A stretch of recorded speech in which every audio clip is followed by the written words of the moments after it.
And so I would say that it's clearly within the human experience to forgive. Um, and I will also say this, that in the Middle East, look, I'm somebody who was reviled in Iraq for a long time. That can be exploited by the United States, meaning that Donald Trump can tell Netanyahu the support for your cause is waning. And if you want to continue to play the hard line Trump has about Ukraine and Russia, because he chose optics over substance and ignored reality, and he's left hanging. That takes place would only take place at the tail end of whatever deal is eventually worked out. Once people have been released, once a governing structure has been put in place, to hold on to them to create a domestic political problem for Israel, it's a chip. And I hate to say that because these are human beings who have been suffering for very long, and I hate to view them as a chip. But the reality is they are a negotiating chip, as are the Palestinians being held by Israel, by the way. Trying to read Donald Trump's like trying to read tea leaves in a Dubai chai house. It's whatever you want to see. I am opting this time that he's serious about peace, that this isn't just about optics, because where do optics take you? We see right now the eternal frustration that Trump has about Ukraine and Russia because he chose optics over substance and ignored reality, and he's left hanging.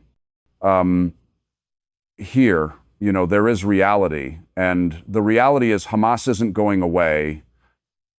Trump can't make it go away. Hamas doesn't respond to threats. I mean, what is Trump going to do? Blow up the buildings that have already been destroyed by Israel? When he says all hell will break loose, all hell has broken loose. There's not an additional hell that Trump can impose. He needs peace in the Middle East. He needs this conflict to come to an end. The question I have isn't the desire of Donald Trump or the intent of Donald Trump. I do think it's clear here in this case that he desires peace. His intent is to bring it into the fighting, and he is a businessman, a transactional leader. Again, you brought up a very important point. American officials are shaking hands with Golani, a man responsible for the deaths of Americans when he was with Al-Qaeda and ISIS, a man who fought the Americans in Iraq, a man who was responsible for ISIS deaths of Americans in Syria. And today, we're shaking hands. We recognize this government, and this is Donald Trump that's doing this. So the idea that you can reform a terrorist organization, reform a terrorist leadership, isn't to be dismissed outright because we have a clear precedent of the reformation of terrorists. Can Donald Trump get Israel to buy into this? That's the big question. This is the roadblock isn't Hamas. I believe Hamas is ready to make a deal, which is why Donald Trump, a deal maker, is sort of pleased, because now a deal is in the process. Negotiations are underway. And Donald Trump has always said, I like the strong guys. There ain't nobody stronger on the table today than Hamas, all right? They are as strong as anybody. They are as resilient as anybody. And I think Donald Trump knows this. Can he get Israel? Can he get Netanyahu to come along? And this is the million-dollar question, because to do that would require the United States to be willing to put pressure on Israel that to date no American president has been able to do. And Donald Trump, who surrounded himself with cabinet members and such who are extremely supportive of Israel, are loathed to support that kind of pressure. So that's the weak link. Exactly. That concerns me as well. Yeah, I'm really curious how he could do this, because I want to go through, again, me and you agree that this is very similar to Hamas's stance in prior negotiations. So the three big points here is, number one, hostage release. Hamas has said multiple times before, we will release the hostages if Israel, and obviously releases Palestinian hostages or prisoners as they agreed to in this new deal, Trump's deal. A full Israeli withdrawal from Gaza and an end to the blockade. Now, this is a sticking point now because in Trump's peace plan, it wasn't a full withdrawal from Israel, from what I understand. It was a partial withdrawal with a buffer zone there. So in this deal, it's relatively the same thing, except there's a buffer zone in there. Number two is a governance handover. They've hinted before that they would hand over governance to an independent body, interim national government with Fatah and other factions. But they wanted to play a part in that governance. Same thing now. They've said the same thing. They didn't explicitly say they are happy to have a independent body they are not part of. So that hasn't changed much, maybe incrementally. And number three is the disarmament. They've disagreed, they've rejected it previously, as we've said before, hinted that they could accept it if there's a two-state solution. And in this case today as well, they haven't really accepted it. So if you look at those things, not much has changed yet. Trump is trying to get credit and trying to hint that Hamas is ready for peace. That's a really positive development. Now, you've mentioned a really important sticking point. How can he convince Netanyahu to stop this war? And Netanyahu's agreed to a ceasefire now, and they're apparently preparing for prisoner swap or hostage swap. What do you think will happen next? And how do you think Trump will be able to pressure or convince Netanyahu to end the war? Because it is a very important point, Scott.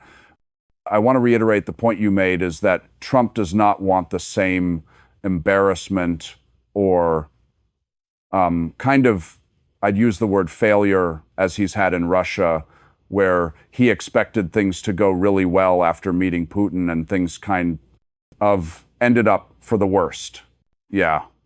I mean, I don't want to denigrate Keith Kellogg too much, but Keith Kellogg is the Benjamin Netanyahu of the Ukraine-Russian thing.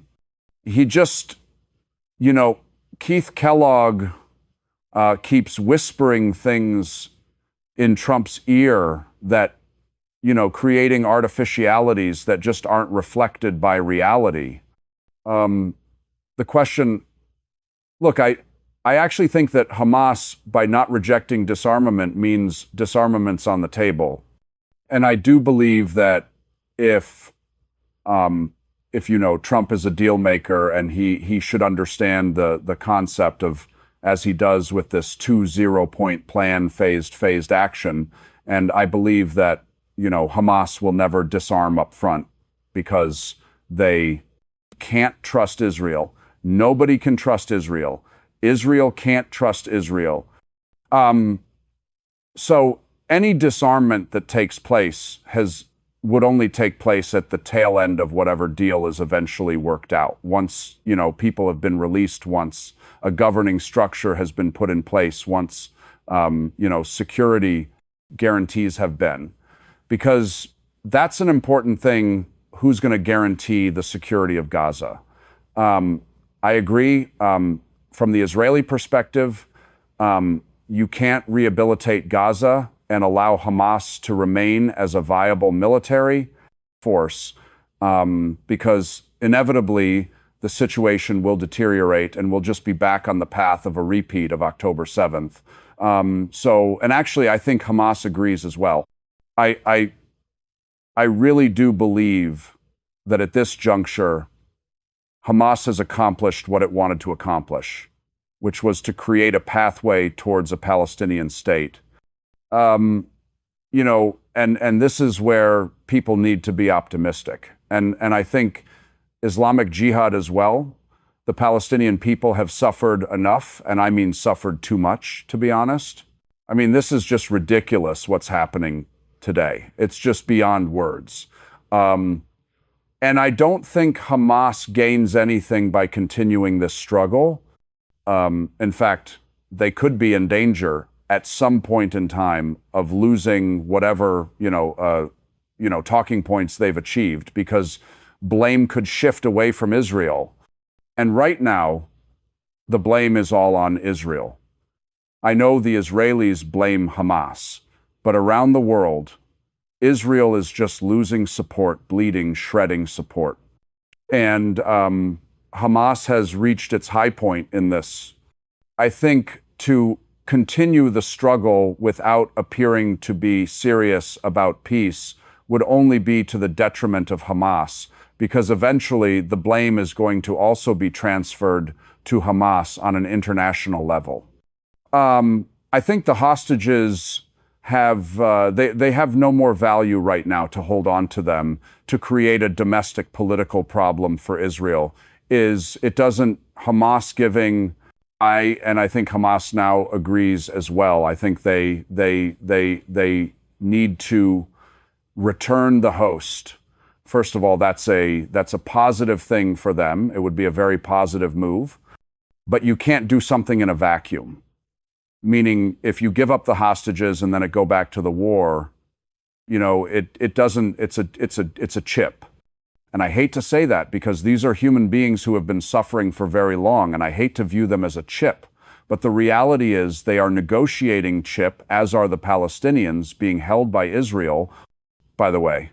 But it's time to put that chip on the table and clear it, get it out of here. Because it's not helping Hamas's cause anymore. It's actually to the detriment of Hamas. It gives legitimacy to the Israeli actions, so you delegitimize the concept of return of the hostages, but then you have to legitimize peace. What does peace look like?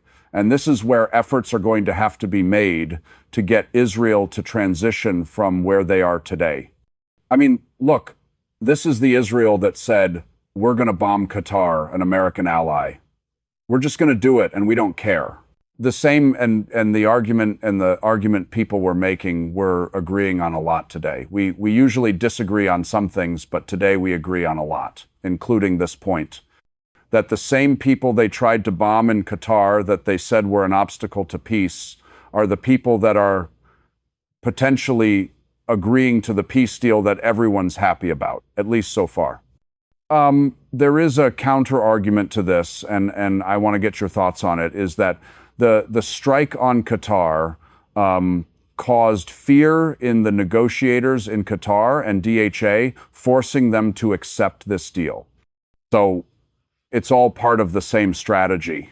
I don't agree with this, because, they aim to kill them, not scare them. But that, I don't know if that's a fair argument to be made, that because they feel that their life is in danger now, even Qatar, they have no choice but to accept the peace deal. There's a total disrespect for, to buy into that means that you believe that the Hamas concept of martyrdom is a lie. And I think the Hamas resistance fighters, Sinwar and others, have proven that they're willing to give their lives for this cause. None of the Hamas leadership shies away from the concept of martyrdom. That they firmly believe that the cause of Palestine is worthy of their lives. And I don't think you scare these people that way. I understand the concept, and it's wishful thinking on the part of people who use fear as an intimidation tactic. But if you could make Hamas afraid, then this war would have been over a long time ago, because some very bad things have been happening to people, to human beings, to Hamas officials. They're losing senior leadership. Every day you hear the Israelis took out this battalion commander, this person, that person, and yet people rise to replace them and continue the struggle.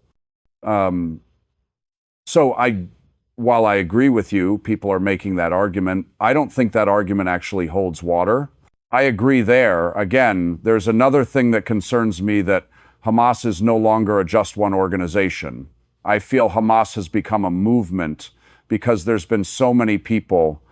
I think almost every single person in Gaza has had a loved one, a relative, or a friend that's been killed or injured by this war. That means they're all full of hate. They're all full of revenge. And that leads to a movement that cannot be controlled by one party. And there's already report by a Wall Street Journal that there is a split within Hamas, that the negotiators in Qatar don't have full control of the members of Hamas that are fighting on the ground. As you said, Islamic Jihad is also a separate organization. And there's fears as well that a lot of these members of Hamas that want to continue the war and they want to seek either just revenge or they want more concessions on the Israeli side, such as an actual two-state solution. They would form their own organization. And why is that a concern? Is if you've got that other organization that continues the war, that justifies for Israel to continue their strikes. Now Hamas is weakened. They don't have any more hostages to negotiate, and Israel will continue their attacks on Gaza because there is still those alienated, radicalized Palestinians that form their own faction or that are part of Hamas that continue the war. And I'll give you a clause in Trump's peace plan that allows Israel to continue this. Israel seeks to radicalize. How can you radicalize a region that's just been radicalized by years of death and destruction? Geocalized, terror-free zone, which is very vague. A terror-free zone, everything's labeled as a terrorist attack. Now, if let's say after the peace deal, a few members of Hamas, they kind of create their own faction with a few hundred people, and they start attacking Israel. Well, that's no longer a terror-free zone. Does that allow Israel to remain in Gaza? So what worries me is that there's vague points in the Trump plan, and there is so much pain and hate within Gaza after this TU war that it makes a peace plan pretty much impossible, based on Israel's requirements. The Soviet Union lost 27 million people to Nazi Germany. The Nazis did things to the Russians that make anything Israel did to the Palestinians pale in comparison, both in scope and scale. Entire cities, entire regions were devastated by the Nazi Germans and the Russians. You know, the Soviets fought back, took Berlin, and they made peace and learned to live in peace with the Germans. Now they defeated the Germans, but now even with Germany reunified, there was West Germany. The Russian-German dynamic until recently, has been a very positive one. If you go to Russia today, they'll tell you stories. I mean, they say we will never forget, but we have learned to forgive because we have to forgive, because we have to move on. And so I would say that it's clearly within the human experience to forgive. And I will also say this, that in the Middle East, look, I'm somebody who was reviled in Iraq for a long time. They misunderstood what I was doing, but they blamed me personally for the deaths of millions of Iraqis because I was the face of the United Nations weapons inspection process that continued economic sanctions against Iraq that caused 500,000 children to perish. When I traveled to Iraq near the end, they would put broadcasts on TV saying Scott Ritter has returned, Abu Ahmat, the Father Raw crisis. He's the one responsible for all our death, all our suffering. And I know that, but even as a weapons inspector there, I would be confronted by mothers, by Iraqi civilians who said, we understand you have a job to do. We wish you would get your job done, but we forgive you for whatever. And I'm like, well, I didn't do anything that requires forgiveness because I'm just doing my job. I'm not the sanctions guy. But it didn't matter. In their hearts, they viewed me as a man responsible for the deaths of many innocent Iraqis. And yet, even while that system was in place, they had forgiven me for what they perceived to be my sins. So I think there's forgiveness in the hearts of Middle East people. I think it's sort of racist to imply that the Palestinians couldn't forgive the Israelis for what they have done. And they forgave each other. And there's people right now walking on the streets of Rwanda that can tell you of horrors they've witnessed just a few years ago. That was in the 90 seconds of loved ones that were killed, and they've forgiven their neighbors. It was neighbors. It wasn't just another country. So forgiveness does exist, but there's an exception, and I'll use you as an example. Your stance on the war has changed. I'm publicly apologized for the Iraq war, but you've criticized it publicly. You've criticized American foreign policy and what led to the Iraq war. Correct me if I'm wrong, but that allowed people to, it made it easier for people to forgive. So I think for Palestinians to forgive, there needs to be some sort of change on the Israeli side as well. It takes two to reach, takes two to tango, takes two PE, two to both parties to be able to reach a position. Because like if Israel continues doing to Gaza, and I know I'm being a bit too critical and a bit too pessimistic today than usual, but if there isn't change in Gaza to what we've seen prior to October 7th and what we're seeing right now in the West Bank and all the settlements, if there isn't that change, then how do you expect Palestinians to forgive the same country that continues to blockade the region, that continues to expand the settlements in the West Bank? Do you know what I mean? They've been radicalized further than they were at October 7th, and the issues have not been resolved. They still do not have a state. No, I agree. But let me just correct the record real quick. The forgiveness that was offered to me was in 1998. So it was 5 years before the second war with Iraq. The war I fought in was 1991, and I've never asked for forgiveness for that. Iraq invaded and occupied Kuwait. The international community was united that that will not stand. A Chapter 7 resolution was passed authorizing the use of military force, and I was part of a coalition of nations assembled by President George Herbert Walker Bush to achieve the liberation of Kuwait, and I will never apologize for anything I or any American did during that conflict. And I was authorized by a Chapter 7 resolution to participate in the disarmament of Iraq, and I will never apologize for anything I did in Iraq as a weapons inspector. And that's why I said I didn't do anything that required forgiveness. That was their perception that I was responsible for, the American policy of continuing sanctions no matter what. And they still forgave me. But, the change you say came that I didn't find the authorization of force in 2003 to be legitimate. That's true. I think we went to war on a lie, the lie of weapons of mass destruction, to cover for our real goal, objective of regime change. I just wanted to be clear on that because I know this is weird. It's like, an episode of Seinfeld, opposite day. But I don't like to invoke the name Charlie Kirk, but unfortunately, he's part of history. I mean, his murder, etc.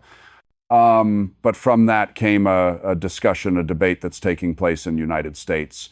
And I don't want to go down certain rabbit holes, but the reality is there is a perception that what was a foundation of support for Israel within the American Christian Zionist movement, Christian evangelicals, that's been shaken, and that people were beginning to question whether or not the United States should continue to support Israel. And then you see things like The Israelis, Benjamin Netanyahu, talking about, the need to take control of social media networks, to include X, by the way, to shape pro-Israeli narratives. And many Americans are bulking against this. Americans who, have bought into the Make America Great Again, America First concept, and are starting to say, well, wait a minute, is this Israel first? And the fact that Netanyahu has come out and addressed this directly means that this resonates inside Israel. And I do think that there is a political dynamic attached to this that can be exploited by the United States, meaning that Donald Trump can tell Netanyahu the support for your cause is waning. And if you want to continue to play the hard line, actually at a time when Hamas has accepted the potential of peace, you could see support just drip away before you know it. Trump has already said openly that Israel no longer has the control of Congress that it once enjoyed. Exactly. And this is the part I think a lot of people fall for. It's just like, you really believe that like they have to do these things for this to happen? If God is as powerful as you say that he is, then you're right. He wouldn't need Ted Cruz's help. It's so, I don't know. I feel like this is common sense, but I feel like a lot of people just don't have common sense. No, they don't on a multitude of issues, this. But again, we come back to what I talked about earlier. I mean, I ran into this a lot. I've told the story before. I'll just tell it real quick. And when I was trying to stop the Iraq war, I was out there all over the place, busting my butt trying to educate people about weapons of mass destruction, etc. And I have very close friends, believe it or not, and we would go out on Monday night to watch Monday Night Football. And we'd sit there and eat our wings and drink our beer and watch the football, and we'd have conversations. They're like, come on, Scott, why are you out there? I mean, Rush Limbaugh says you're wrong. D. And I convinced them that was right. But, I asked them, why aren't you concerned about it? And they said, man, we don't have time. I mean, we work full time. We get up in the morning, go to job, come home, and we just don't have time. This is your full-time job. The reason why you know this is that you did this for 7 years. You lived this life. I said, okay, fair enough. I'll give you a pass on that. Then the game comes on. They are all fantasy football guys, okay? And they know every player, every stat, everything.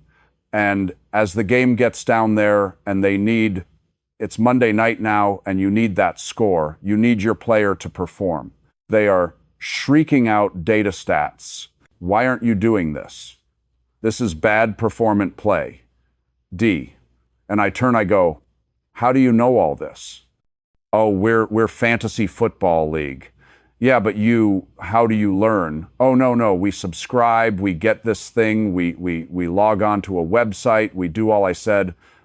So in your busy life, you have enough time to dedicate to learning fantasy football inside and out, but not enough time to dedicate to learning about a war that might cost thousands of Americans their lives.